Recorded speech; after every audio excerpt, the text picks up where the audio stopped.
Vamos ahora a hablar sobre el universo femenino en la creación literaria. Para ello voy a contar en el escenario con tres personas muy importantes, muy relevantes. Ellas son Reyes Monforte, es periodista y escritora, por todos ustedes conocida. También Julia Montejo, escritora, periodista, guionista de cine. Y también Reyes Calderón, escritora y profesora universitaria. Vamos a abordar la siguiente cuestión con todas ellas, si son tan amables y van tomando asiento, que es las mujeres en el futuro de la lengua española. Y vamos a intentar además responder a la siguiente cuestión. ¿Se trata de un fenómeno o de una revolución? Para ello, las tres van a poder dialogar sobre este asunto en esta mesa redonda con Adrián Cragnolini, es corresponsal en España de la cadena 3TV, precisamente de Argentina. Así que espero de verdad que disfruten de esta mesa redonda y que todos y todas podamos aprender muchísimo. Muchas gracias. Bueno, hola, ¿qué tal? Muy buenos días.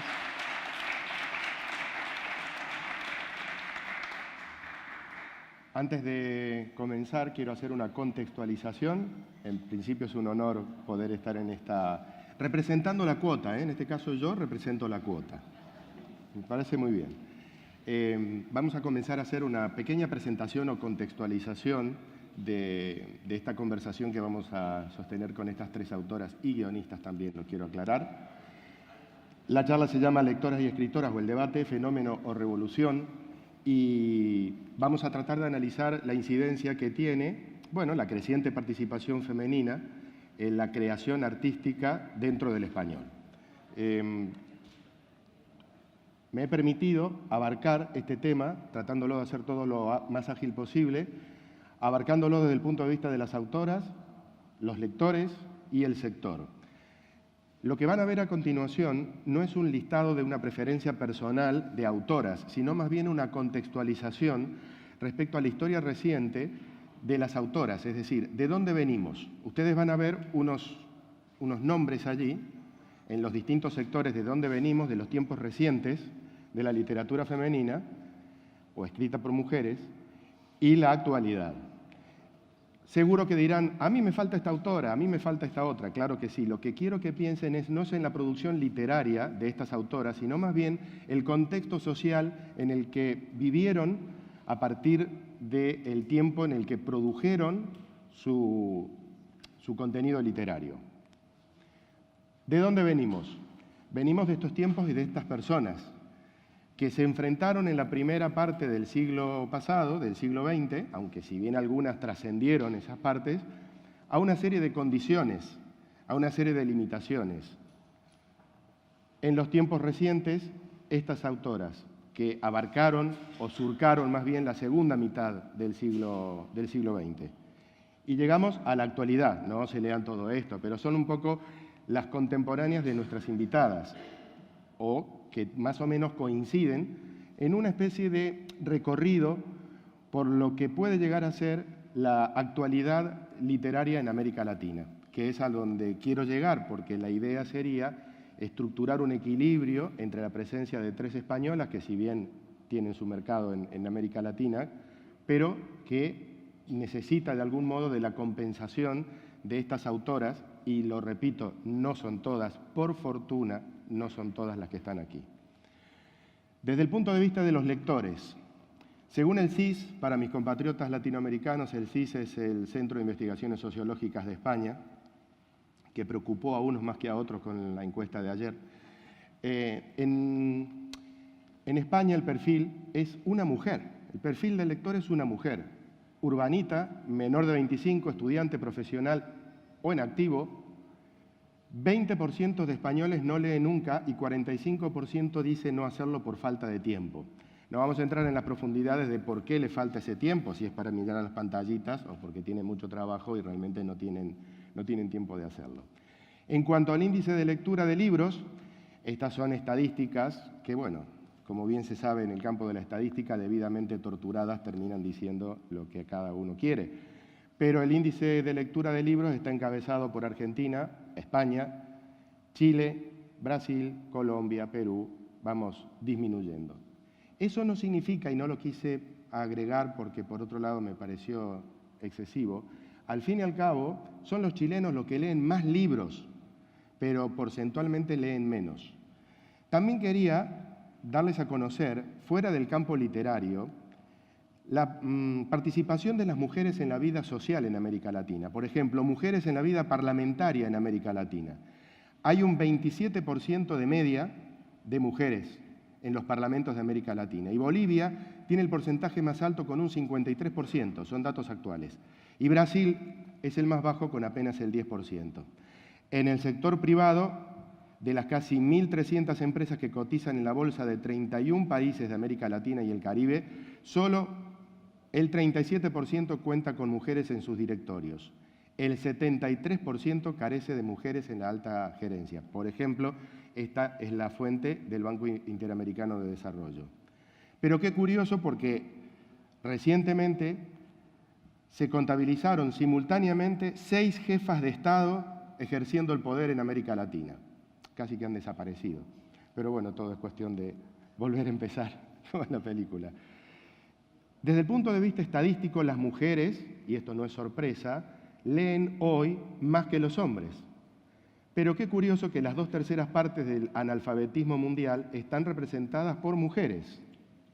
En España, las mujeres lectoras son un 60% y los hombres, por supuesto, la otra parte. Bueno, ¿para qué se lee? Esto también, la fuente es el Centro Regional para el Fomento del Libro en América Latina y el Caribe. Para mantenerse actualizado y obtener nuevos conocimientos generales, en este sentido el 55% es en Brasil, es el país que más lee para este ítem. Por exigencias escolares, académicas o laborales, en Chile. Y por placer, en Argentina, bastante parecido a España, el 70% dice que lo hace por placer. Tenéis mercado, chicas, ahí. Tenéis mercado.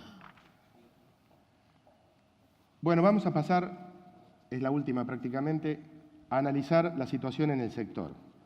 Puede haber acuerdo o puede haber desacuerdo entre vosotras. En las editoriales, desde el punto de vista de la industria, hay un 70% de mujeres, pero solo el 20% rompe el techo de cristal y accede a la alta dirección. Y los premios literarios, ¿qué decirlo? ¿Sí? ¿Estáis de acuerdo con eso? ¿Que el 80% lo ganan los hombres? Yo no sé si el 80%, no tengo esas encuestas. Sí, pero si te digo que el 40%, no, ¿qué dices? No. ¿El 40% los hombres? No, ¿qué dices? Por eso, ahí está. Tenemos una crítica masculinizada. Abrimos un periódico, una edición cultural, y quienes están haciendo las críticas son mayoritariamente los chicos. Sí, muy bien. Y luego tendríamos que hablar de la brecha salarial. Bien, primera opinión, estupendo. O irónica opinión, Reyes. Bueno, les dejo unas preguntas, porque lo que quiero proponeros es hacer una conversación. En principio voy a saltarme las pautas, no van a ser 10 minutos cada uno, que hablen, les dejamos un poquito de sitio y luego para las preguntas que pueda llegar a hacer la gente.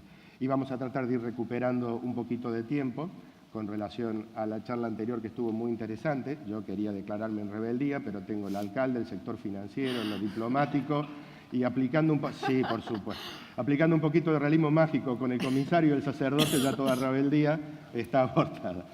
Bueno, ¿nos lanzamos? Por supuesto, ya que hemos venido. ¿Par o impar? Impar. Te toca a ti empezar. Mira. Adelante.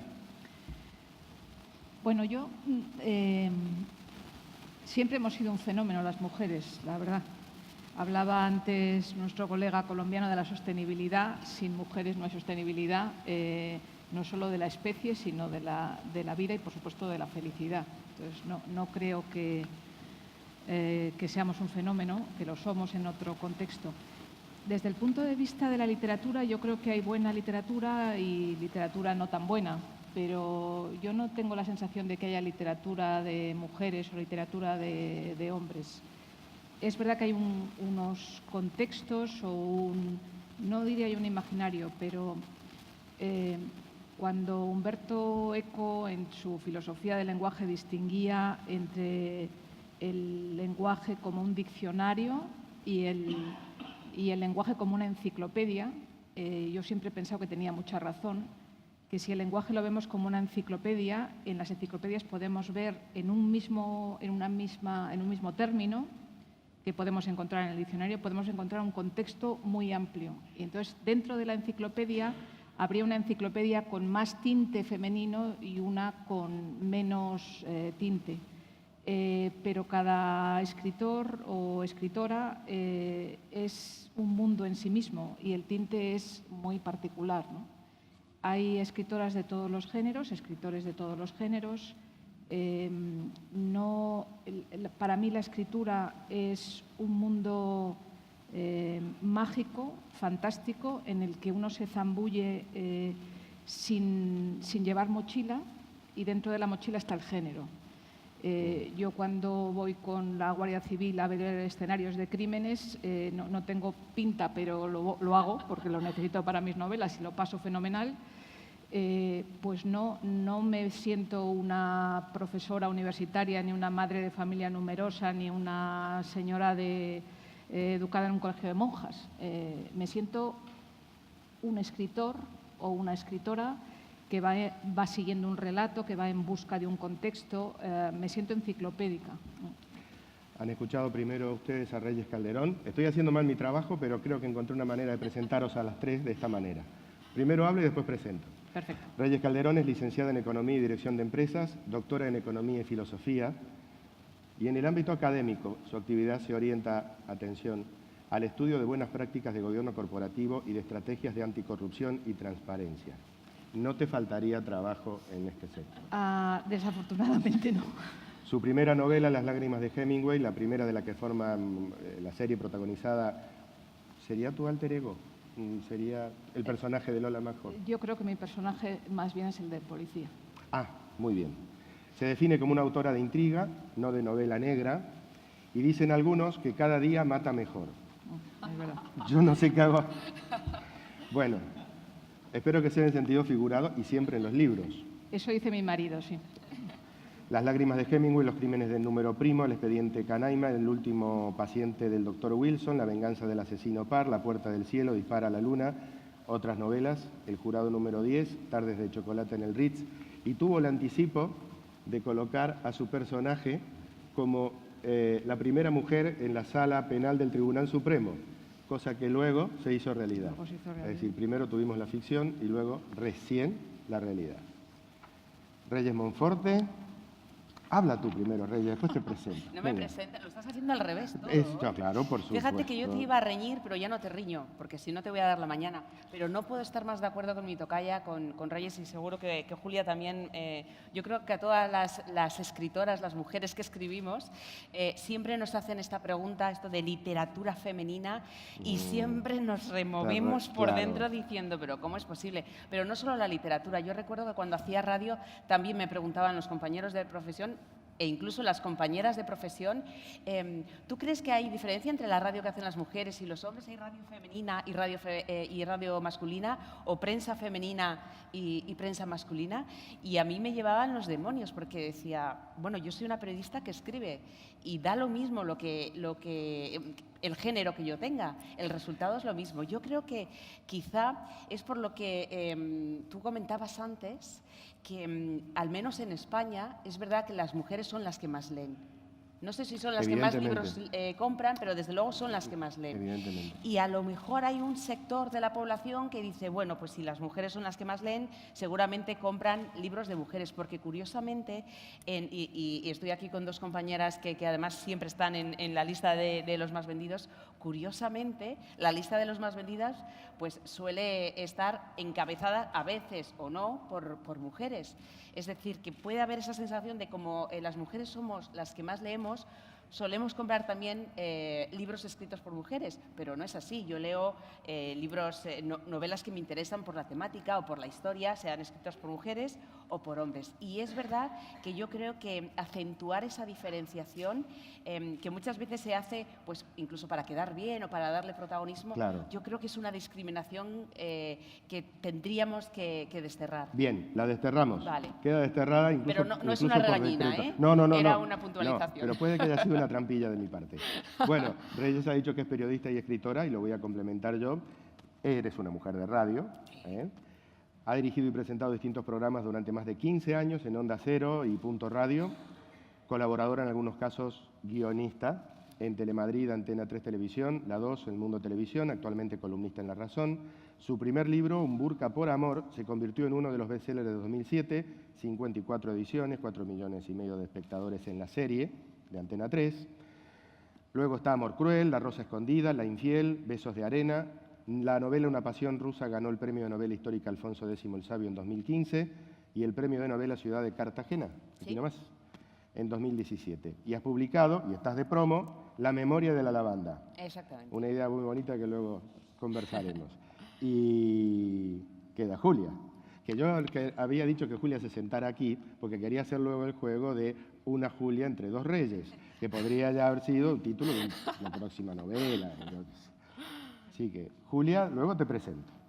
Tú misma. Pues bueno, estoy totalmente de acuerdo con mis compañeras y yo creo que también el que las mujeres no ganen premios, estos prestigiosos número 1, pero sí que estén en la lista de las más vendidas, también tiene que ver con que hasta ahora estamos más los lectores, las lectoras, hemos estado más acostumbrados a tener acceso a literatura escrita por hombres. Entonces, por supuesto, escribimos a través de nuestro cuerpo, sea el que sea. A mí tampoco me gusta la etiqueta esta de literatura femenina o literatura, bueno, escrita por mujeres sí, o escrita por hombres, no escrita por perros ni por caballos. Pero me parece que es una etiqueta que tiene algo de una etiqueta defectuosa y que no nos ayuda, ¿no? En general. Pero yo creo que el interés parte de que estamos buscando, necesitamos contenidos nuevos, necesitamos reescribir la historia, necesitamos empatizar con los personajes de otro lugar, no sentirnos comparsas, hablar de cosas que no se han hablado hasta ahora y que son de cosas más relacionadas íntimamente con el mundo femenino. Y yo creo que eso es lo que está haciendo que los libros de mujeres escritos por mujeres interesen tanto en estos momentos.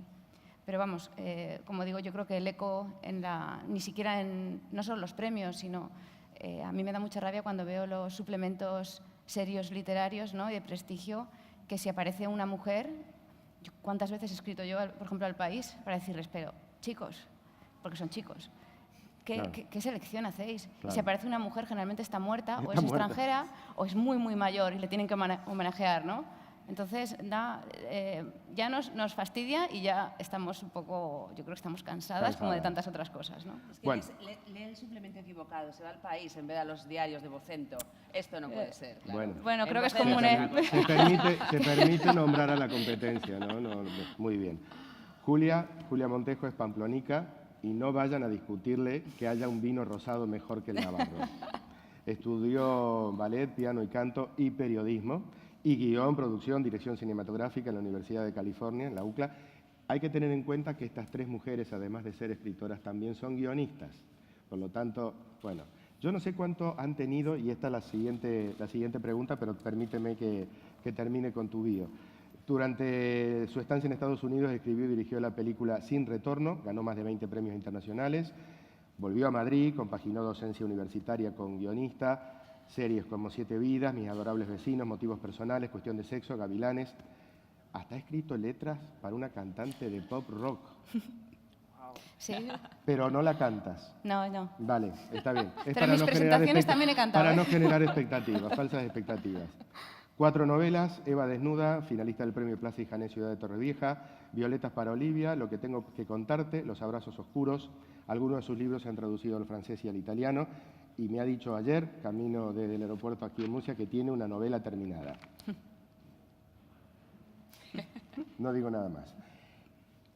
En la definición de vuestros personajes, ¿tenéis en cuenta la creciente multiculturalidad, por ejemplo, de la sociedad española? Cuando pensáis en algún personaje también, además de pensar en el español medio, el nativo, ¿estáis pensando también en cuánto han influido o cuánto vienen influyendo las nuevas culturas que han llegado en los últimos años aquí? Particularmente, ya que estamos, las latinoamericanas. En mi caso sí, pero claro, como profesor universitario,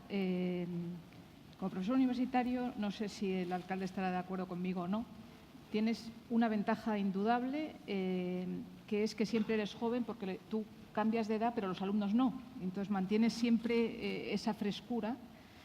Y últimamente, en los últimos 15 años, lo que tienes delante es esa diversidad multicultural, alumnos con Erasmus, con la Fundación Carolina, con la cantidad de becas que hemos tenido. Tienes un montón de alumnos de un montón de partes.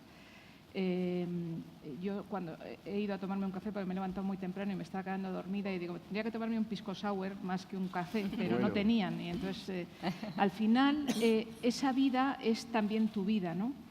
Y en las novelas de intriga a las que yo me dedico, se observa que la multiculturalidad también está en los delitos. Entonces, cuando tú vas a una cárcel o estás en un juzgado, el número y la variedad no solo de delitos, sino de tipología del delincuente se ha modificado enormemente. ¿Y eso ha influido, o sea, te ha influido a ti? Obviamente.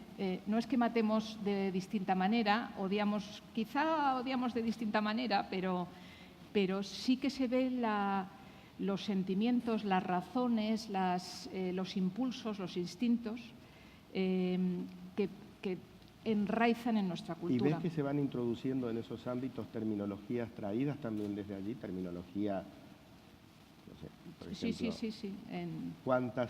¿cuántos sinónimos de cárcel se traen desde allí, de decir cárcel? Efectivamente. Y, hombre, a mí no me sale ninguna en este momento. O sea, me sale solo trena.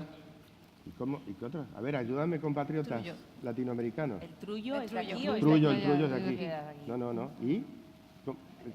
Sinónimos de cárcel en América Latina. Es que nadie estuvo en la cárcel. Claro. Qué limpios que somos. Bueno, la cana es la policía, ¿no es cierto? La policía. Claro. ¿No has escuchado la palabra cana? Sí. ¿Yuta? Y el jail le llaman también con una mala traducción del inglés. Ah, claro. Querida Reyes.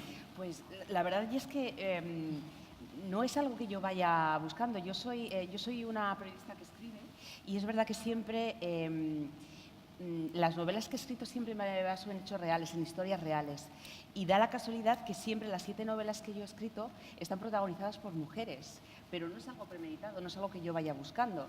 Y es curioso porque tú hablabas de mi primera novela, de Un burka por amor, que es verdad que une 2 mundos, que a priori no tenía nada que ver con América Latina, y ahora te voy a contar todo lo que tiene que ver, porque bueno, era el mundo, digamos, occidental y el mundo musulmán, y una historia de amor de una mujer española que se enamora de un afgano y bueno, pues aparecen los problemas. Y para mi sorpresa el libro funcionó, pero para mi sorpresa también el libro funcionó muy bien en América Latina, en México, en Argentina, en Chile, en Perú. Y yo desde mi ignorancia, porque bueno, esto fue hace 11 años, y yo me decía, ¿y un problema tan alejado, o una historia, una realidad tan alejada de América Latina, cómo es que interesa?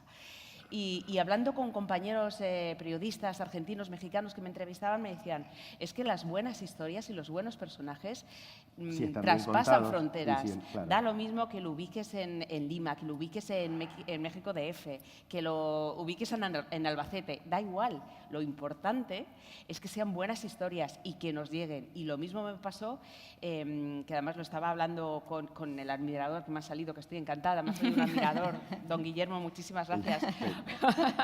Bueno, de los... estoy tu fan, nos lo confesó ayer, antes de que aparecieras.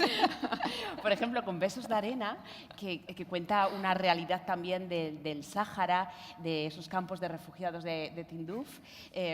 Yo me sorprendió mucho cuando me llamaron de Argentina, varios medios argentinos, y me dijeron, si aquí conocemos muy bien esa problemática, esa realidad del Frente Polisario. Aquí incluso hay representantes del Frente Polisario. Y en ese momento dije, lo que une la literatura, lo que une el español, lo que une la cultura, que en definitiva la educación, la cultura es la base de todo. Y el transporte ideal es el idioma, en este caso el español. Vamos a meternos en mundos extraños o, en principio, no del todo naturales para la expansión del español, aunque es muy concreto. Estás trabajando, Julia, en una serie para una compañía, y voy a decir, y mis compatriotas latinoamericanos nos van a entender, una compañía norteamericana, porque aquí tenemos la tendencia a decir para una compañía americana.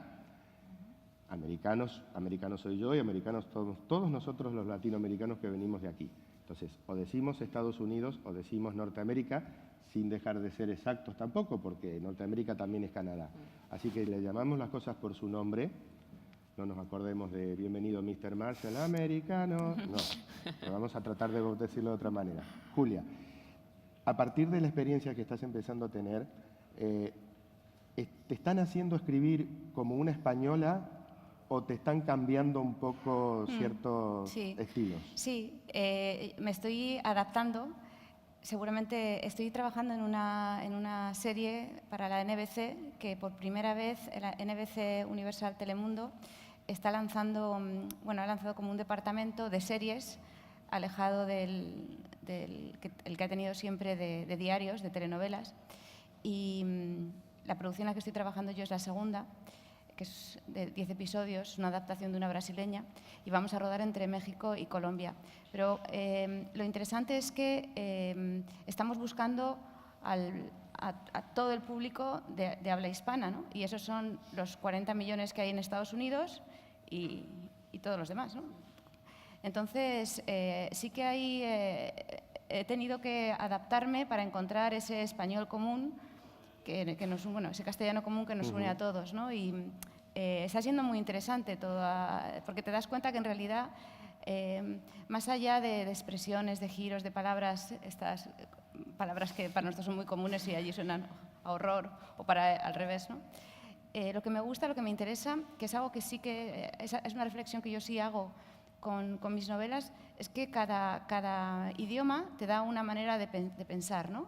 Siempre se ha dicho pues que la lengua árabe hace pensar como entras en bucle, ¿no? Y como ejemplo máximo están las 1001 noches, ¿no? El inglés es una lengua que si la pensáramos de una manera gráfica sería una línea, ¿no? Continua, es un idioma muy bueno para las ciencias, por eso, ¿no? Y el castellano es el idioma que va en zigzag, ¿no? Entonces nosotros vamos para adelante, pero luego siempre un poco y vamos así, ¿no? Y esta forma de pensar me resulta muy interesante cuando estoy trabajando ahora pues, con mexicanos, colombianos, incluso brasileños, porque es muy fácil que nos entendamos. Yo paso mucho tiempo en Estados Unidos y para mí el inglés ya es parte de mí también. Y cada vez tenemos más influencia en nuestra forma de contar historias, influenciada por esa forma de pensamiento tan directa, ¿no? Pero es verdad que es mucho más fácil entendernos y relacionarnos y entender dónde queremos llevar las historias y cómo tenemos que dar un paso adelante para seguir, un paso atrás para seguir para adelante, ¿no? Muy brevemente, así puedo abrir el siguiente tema. ¿Corre peligro la expansión natural, no inducida, sino natural, del español en Estados Unidos a partir de estas medidas proteccionistas del inglés? ¿Qué consideras? Yo creo que no, yo creo que es imparable, absolutamente imparable, y que la fuerza hispana es gigantesca y es un grandísimo mercado y al final estamos en una sociedad capitalista que no puede dar la espalda a nada. Entonces, bueno, yo creo que esta es una transición, esto es un momento que va a pasar. Y sobreviviremos. Pero, claro. ¿Cómo influye, si te has visto influida o has tenido que tener en cuenta, la nueva configuración en los usos idiomáticos, en los giros, el nuevo vocabulario que aportan las redes sociales o el uso de las redes sociales? ¿Te influye en tu narrativa? ¿Te influye en tu estilo? ¿Lo tienes en cuenta? Esto entra por los poros. Estás preñado de tu tiempo. Yo escribo en las redes sociales, tengo un blog que alimento. Como vengo del origen matemático, alimento sistemáticamente siempre en el mismo día y a la misma hora y te termina influyendo. Yo estoy estudiando mucho temas de Big Data, sobre todo de protección de derechos y al final te termina influyendo, ¿no? Eso no puedes, o sea, el blockchain pues ya va a formar parte de nuestra vida porque además va a ser un gran valor para la sociedad. Eso forma parte de tu vida. Ahora, las palabras no son más que un vehículo. La escritura es un lenguaje, el lenguaje no son palabras, es mucho más que todo esto. te influyen las palabras, pues es como los giros, pues tienes que tener cuidado de no coger un taxi, sino tomar un taxi en tu tierra, pues bueno, pues hay que mantener esa mente abierta a la curiosidad de cómo decimos en el mismo idioma las cosas de diferente manera, ¿no? Es como leer novelas de distintos escritores, que te pueden hablar todos de amor, pero qué diferente, ¿no? Cada uno, ¿no? Perdona. Perdóname, que te iba a decir una cosa, siguiendo con lo de Julia. Esto no lo sabemos aquí en España, pero creo que es importante por los ciclos históricos, económicos, que siempre vamos subiendo y bajando. El regalo que hizo el monarca español, Carlos III, a George Washington cuando fue nombrado primer presidente de los Estados Unidos de América fue un paño de lana de vicuña y el ejemplar del Quijote, en 3 ediciones, que está en la Universidad de Harvard. La importancia que daba al español en aquel tiempo el monarca para mandarle el Quijote.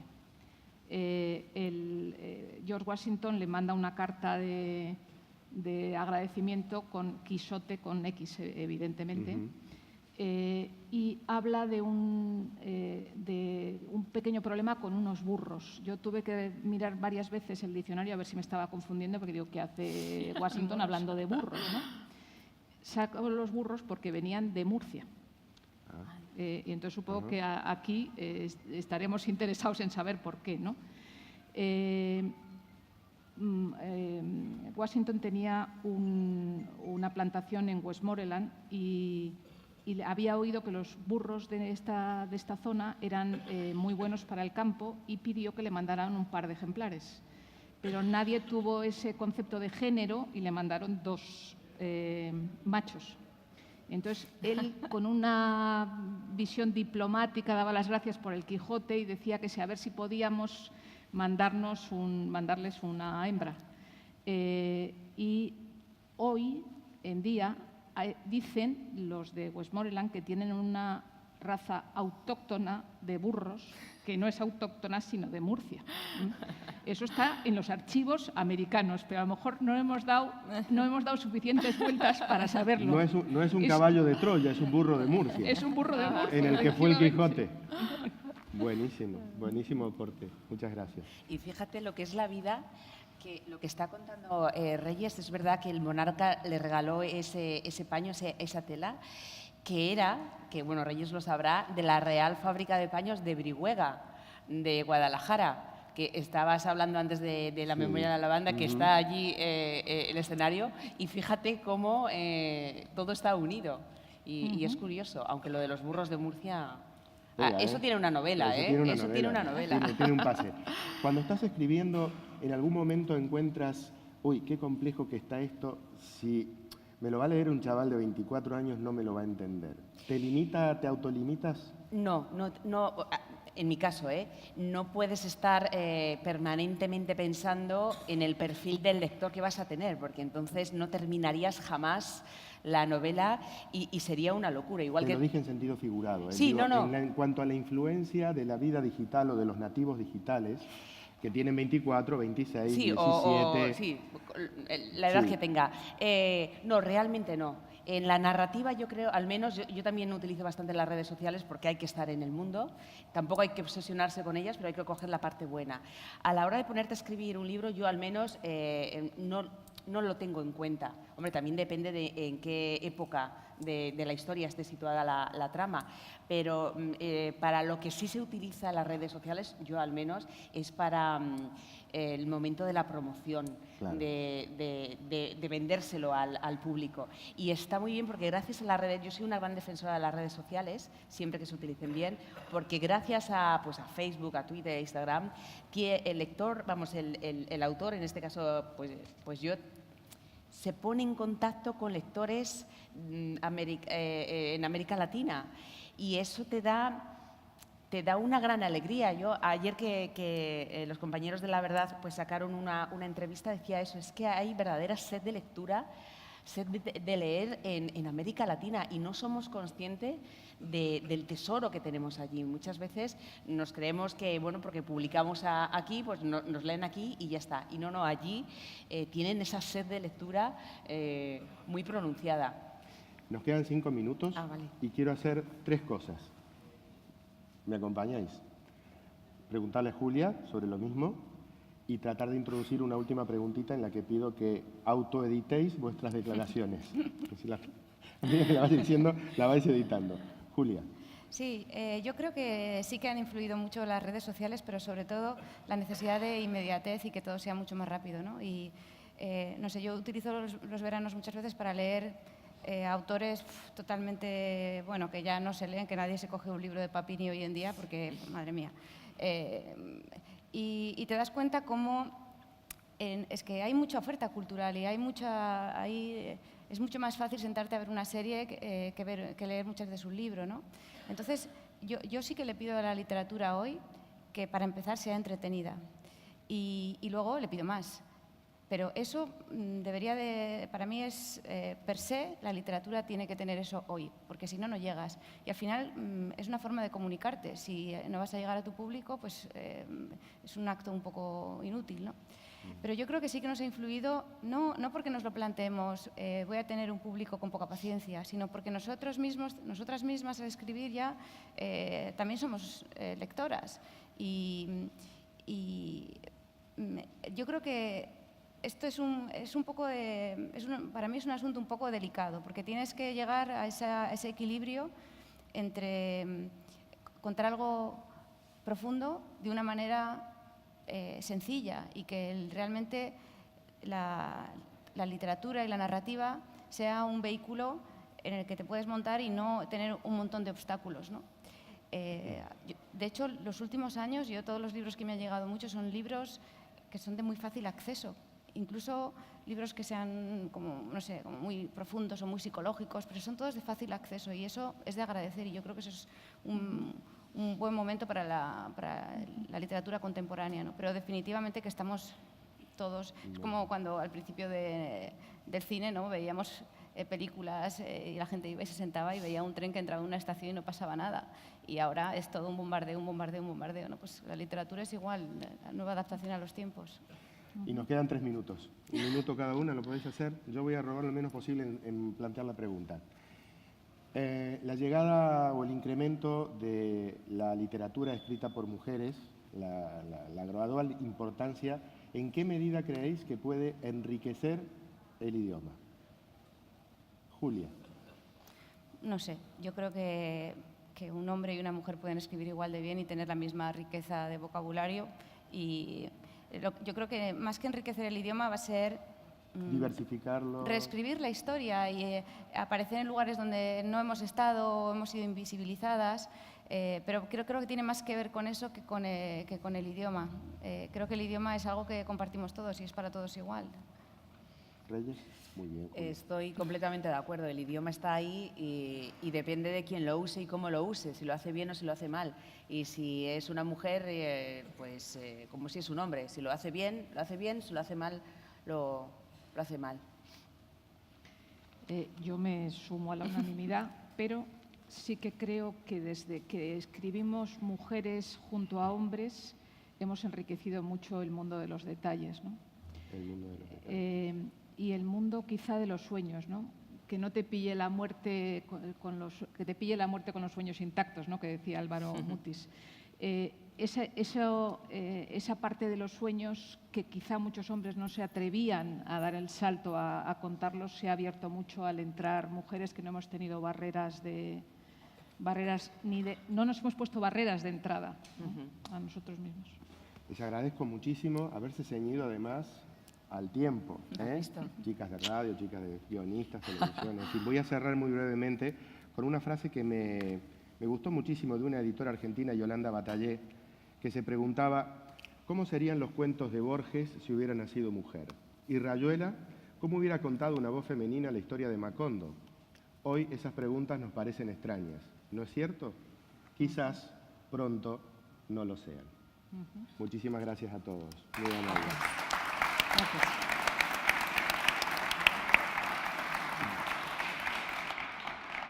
Muchísimas gracias. Muchas gracias a los 4. Si son tan amables y se ponen para los reporteros gráficos, un segundito. Como decía, muchísimas gracias a Reyes Monforte, Julia Montejo, Reyes Calderón y también a Adrián, que ha sido un magnífico moderador. Y yo creo que es importante parafrasear lo que decía Julia en la despedida, que sigan todas ellas reescribiendo la historia y que eliminemos también muchas etiquetas, que es necesario. Muchísimas gracias a los 4.